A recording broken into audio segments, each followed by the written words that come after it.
Женева видяхме и познатия ростър MX5 в версия Special Edition 2012. Какво е новото?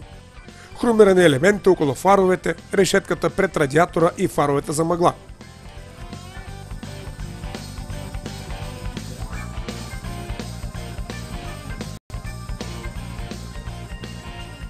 Салонът е с кожена тапицерия Havana Brown, а към мощната аудиосистема е добавена вече и навигация.